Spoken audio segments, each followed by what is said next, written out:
Hey everyone, welcome back to the channel. This is Glenn with Glenn's Garage.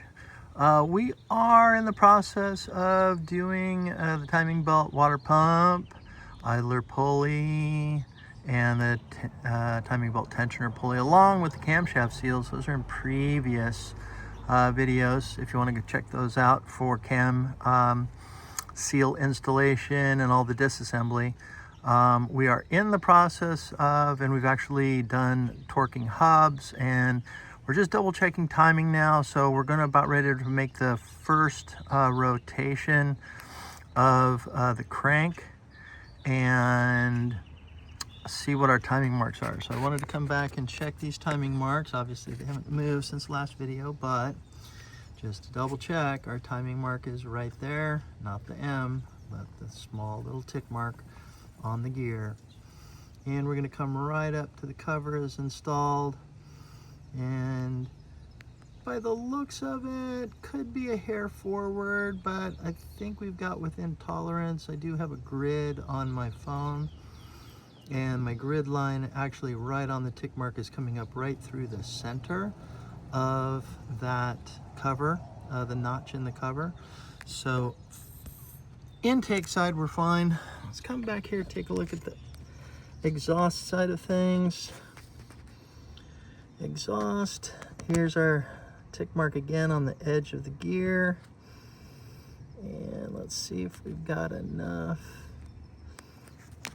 Might have to take us out just a little bit farther because I don't have the crossbar, the strut support in place. All right, let's get over to our timing mark again with my grid coming straight up. So now this tick mark is just on the backside edge of that cover notch.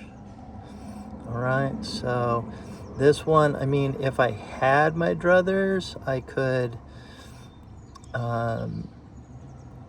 you know, I prefer it to be just a half a tooth, like instead of being on this back edge of this tooth, to be on the front edge of this tooth. The other option is to move the gear forward a whole tooth on the timing belt and then slip the timing belt, in which case that would put me well in advance, well in front of the actual notch in the cover. So we're going to just make a notion of this. We know that this timing mark on the gear is at the very back of that notch, and of course again the front is looking, using the grid on my phone, looking just a little skosh to the front of the notch in terms of, let's get another view on it. Like if I had to be square on it, move to this grid line, and this, again, I would prefer it to be on the front side, that tooth on the front side, so I would rather have this timing mark where it is, just moved that just over that top, just over that tooth. Okay, so instead of being on the back end of this tooth, I would rather have the timing mark to the front edge of this tooth. However, this looks like it's close we're going to get it, so now at this point in time we need to rotate the engine by hand. Tensioner is tensioned, however, let's take a look at that real quick. Drop you down in here. Again, based on our temperature, it's a really nice day out here today. This tensioner now has fallen back to the cold side of things, which if you would working in, I believe, in the temperatures that are in, you know, below like 70, 72 degrees, in the 60s and 50s, you would set that tensioner there. So we're going to need to actually loosen this tensioner. And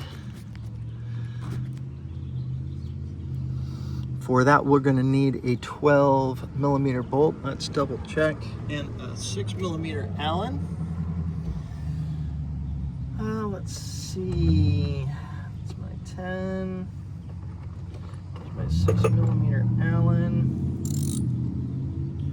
Gonna see if we can. This should be tensioned, or the bolt should be torqued. So we're just gonna double check. I'm gonna get my Allen in here, make sure can't move this at all. Yep, that's definitely locked in. Oh, actually, it's just loose enough to bring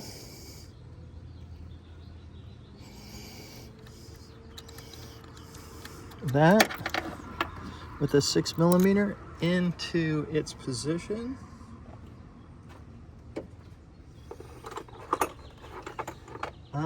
That torque on that 12 millimeter bolt is just 15 foot-pounds. So let's double check that right now and make sure we have it correct. Again, it's an M12 or 12 millimeter. Clicky torque is set to 15. Let's get our 12 mil here. Where's that dude? I think that's him.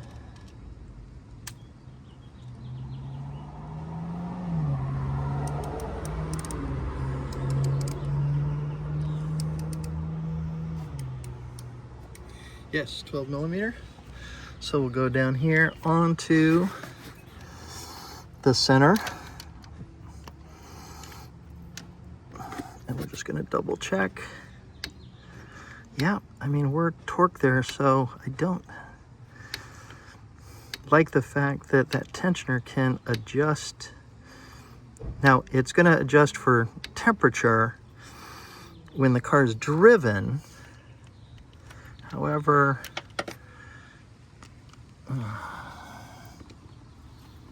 we'll go ahead and leave it set. I'll just show you real quick on the tensioner.